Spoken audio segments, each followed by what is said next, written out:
દેવભૂમિ દ્વારકા જિલ્લાના જામખંભાળિયાના કંચનપુર ગામેથી માદક પદાર્થ ગાંજાનું વાવેતર ઝડપાયું છે। જામખંભાળિયા પોલીસે અંદાજે ₹2.27 લાખની કિંમતના ગાંજાના 4 છોડ સાથે એક ઇસમને ઝડપી પાડ્યો છે। જામખંભાળિયા તાલુકાના કંચનપુર ગામની સીમમાં રહેતા મૂળ મધ્યપ્રદેશના ગુલાબસિંહ રાઠોડ નામના ઇસમે સરકારી ખરાબામાં રહેણાંક મકાનમાં પાછળના ભાગે ગાંજાનું વાવેતર કરવામાં આવ્યું, જેની ચોક્કસ બાતમી મળતા સ્થળ પર રેડ કરવામાં આવતા પોલીસે સ્થળ પરથી અંદાજે ₹2.27 લાખની કિંમતના 4.5 કિલો ગાંજાનો 4 છોડ મળી આવ્યા હતા અને ગાંજાના વાવેતર કરનાર ગુલાબસિંહ રાઠોડ નામના ઇસમની અટકાયત કરી વધુ તપાસ હાથ ધરી છે।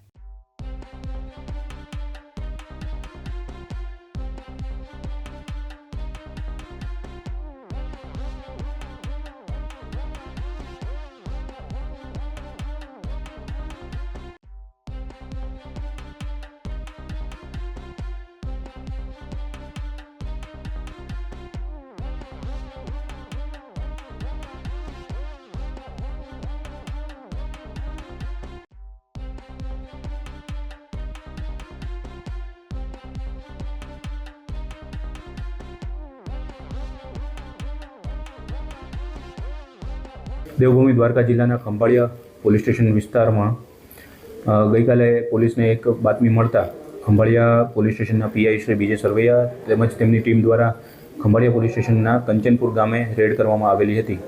જે બાતમી એવી હતી કે ત્યાં એક ગાંજાના છોડનું વાવેતર કરવામાં આવેલું છે। જે રેડ કરતાં સદર જગ્યા ઉપર અમને ગાંજાના છોડ મળી આવેલા હતા, જેનું કુલ વજન 4.5 કિલો જેવું હતું। આ બાબતે જે વાવેતર કરનાર વ્યક્તિ હતા તે આરોપીને ગુલાબસિંહ વિક્રમસિંહ ઠાકોર તેમને ત્યાં હસ્તગત કરવામાં આવેલા હતા। ત્યારબાદ ખંભાળિયા પોલીસ સ્ટેશન ખાતે NDPS એક્ટ હેઠળ ગુનો દાખલ કરવામાં આવેલો હતો।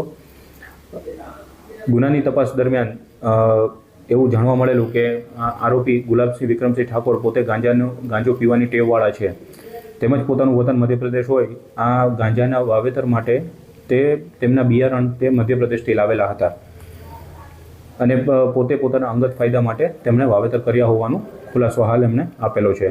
ત્યારબાદ ગુનો દાખલ થયા બાદ તપાસ અમારા PSI SO સાંધ ખંભાળિયા પોલીસ સ્ટેશન નવો હાલ આગળ ચલાવી રહેલ છે। આરોપીના 3 દિવસના રિમાન્ડ અમને મળેલા છે। તેમજ આ ગાંજાનું તેઓ છૂટક વેચાણ કરવાના હતા કે કેમ અને પોતાના અંગત ફાયદા સિવાય બીજું કોઈ એનો હેતુ હતો કે કેમ તે દિશામાં તપાસ હાલ ચાલુ છે। જયસુખ મોદી, દિવ્યાંગ ન્યૂઝ, જામખંભાળિયા, દેવભૂમિ દ્વારકા।